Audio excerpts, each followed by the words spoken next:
Thank you. I love you. It's nice to be sitting in the seat again. It's been a long time. I was going through a lot of stuff. Colder? A couple years ago, and I basically, got out your videos and Warmer? watched stuff and got into a better perspective Warmer? and wrote some affirmations and Warmer? asked the universe to basically surprise me and solve all my problems. Warmer, but we feel an iceberg coming on. Do you? Okay. So I asked the universe to sort of move heaven and earth and help me change my Warm situation. words don't count if you're leading for a big cold thing. Okay. Basically, I wanted to sell my house and change my situation, and I wanted more money. And Hurricane Sandy came and put 5 feet of sludge in my basement. And I just threw my hands in the air and said, help me, universe, and send me good stuff. And Sometimes that's the only thing that will cause you to do the only thing that works, which is give up. Because what you give up, you don't ever give up your desire, but sometimes you give up all the bogus, resistant processes that have never worked anyway. so I came home then, and there was a little notice on my door, have cash buyer for your house, call us if interested. And I was like, normally I would throw something like that away, but I said to myself, well, I've heard that there's this hedge fund buying properties, and I'll call, and it was, and they gave me a great price on the house, and it was like the universe, I've been in your teachings a while now, and they do work, but I get in this mode where my attraction is not smooth, and it's like the universe had to take me down to the ground to bring me back way up. Well, it isn't that you're being taken down. It's that sometimes you put so much resistance in your path that an avalanche is necessary.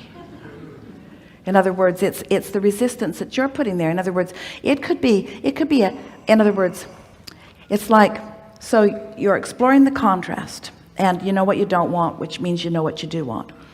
But you don't think about what you do want, you think about what you don't want, which causes you to know more clearly what you do want, but you don't think about what you do want, you think about what you don't want, which causes you to launch another rocket, so there gets a wider gap between where you're hanging around and what you desire. Well, when your desire is really, really strong and your resistance is really, really in place, a strong desire will continue to summon the energy, but it doesn't look like a smooth path. Does that make sense to you? Because when you really, we're going to make a statement that you're going to want to argue with, and then we're going to tell you why it's still a good statement. When you have powerful desire, that desire can summon around big wads of resistance. Little desire, resistance will stop it. Big desire, resistance doesn't stop it, but it's a rough ride. It's a rough ride. So when you decide, when you accept that you've filled your vortex full of things that you want, and even though they're not yet manifested, they still exist, and you decide to chill out, to stop working so hard, to stop being so introspective and so hard on yourself, and not being so blameful of government agencies or somebody you're living with, or we're not being exactly personal to you, but sort of kind of. And so then as you soften the things that you're day-to-day beating the drum of, so that you're thinking more about the music, as our friend was doing, things that feel good to you, then this big asking can be answered in easy ways. A few years ago, Jerry and Esther bought a property in Del Mar, and they have an ocean view. But there was a large Tory pine tree down the hill that was blocking a good part of their view and other people's too.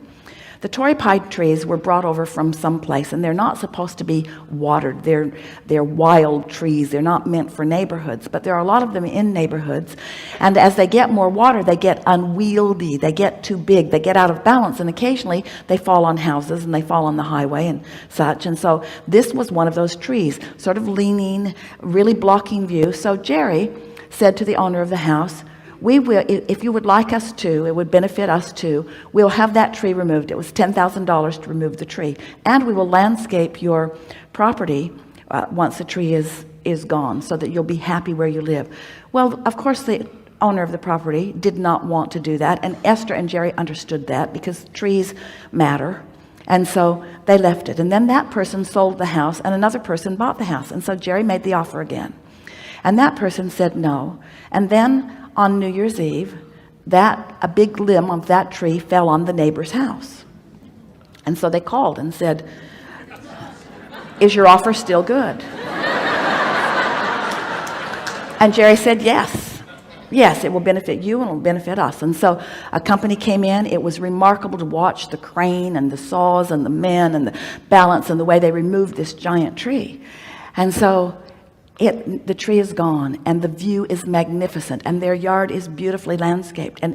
And Jerry took such pleasure in realizing that he had desired that view, and it came about from his perspective with relative ease.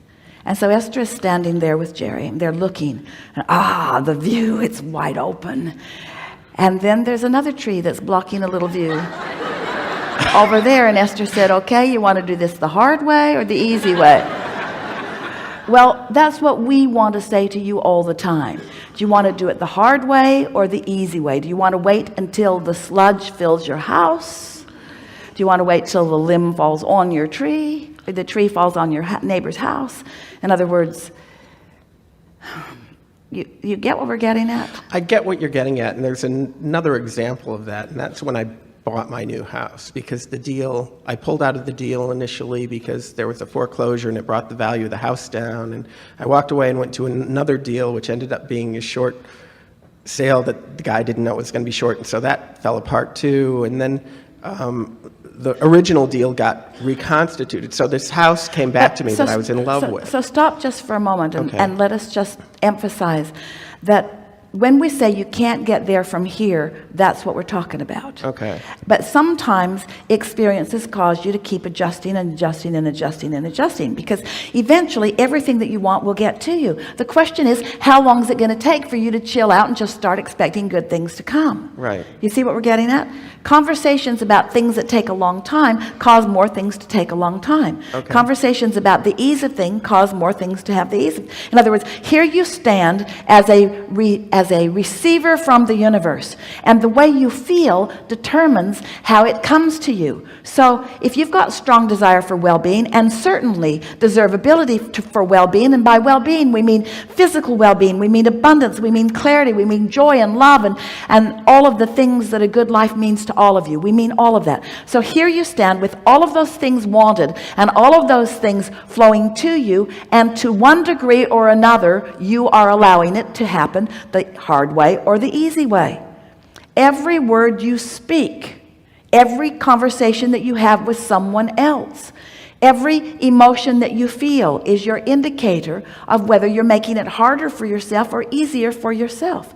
And we think that what happens to you is because you've been approaching your life through action, where it feels to you like if you're gonna get that table someplace, then you're gonna get hold of it and you're gonna move it, and it's gonna take a certain amount of strength to move it, and that's the way you think things are happening, through your focus and through your action. And we want you to understand that while that moves tables from place to place, that's not what makes this universe work. What makes this universe work are these rivers and streams of energy flowing. And when you get in the flow of these strong streams, then all kinds of things work to your benefit, and otherwise they do not.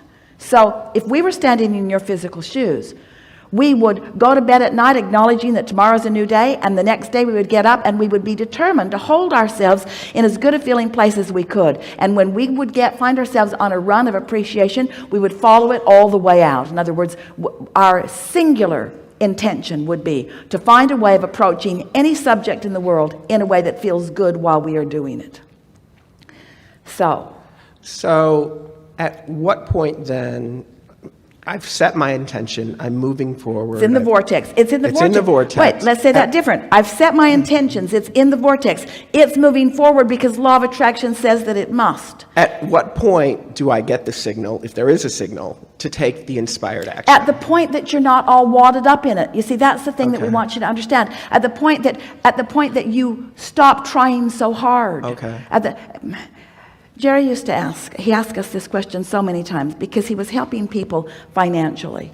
And first they'd lose the boat, and then they'd lose the car, and then they'd lose the other car, and then they'd lose the house, and they'd go all the way to the bottom, and then things would bounce back and turn around for them.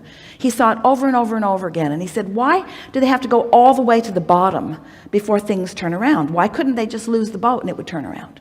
Why couldn't they just lose the boat in the first car and it would turn around? Why do they have to go all the way to the bottom before it turns around? And we said, because it isn't until it goes all the way down that most people give up the battle, that they just finally say, all right, I give up, I let go. It's a letting go. It's a letting go of the belief that you're making it happen through your actions, and it's an accepting that you are deserving of it. We think it's because of the comparison that you make with each other, and you're wanting to prove your own worthiness by discounting theirs. And every time you discount somebody else's worthiness, you diminish your own.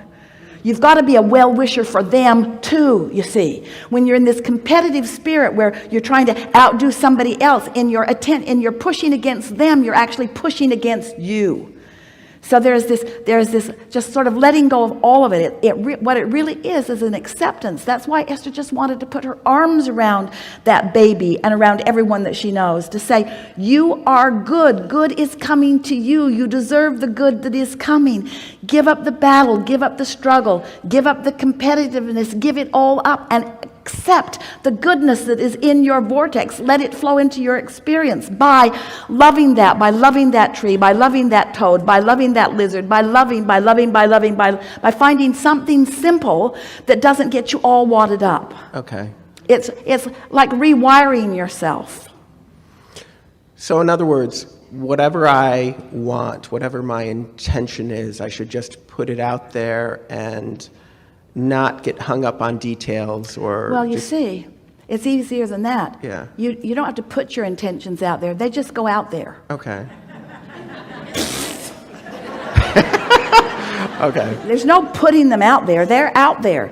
Okay. If you live in a house with not enough closets, more closet goes in your next house. In other words, it's just the way that it works. Your intentions... So the way to speed up a manifestation is to just get rid of all resistance. The way to speed up manifestation is to slow down resistance. Okay. To get the resistance out of the way. Okay.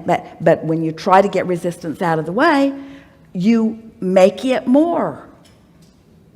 When you say, I'm going to get rid of that, now your attention's on it and it's getting bigger even as you speak. So how do you cause something to stop increasing in your vibration? How do you stop it from increasing?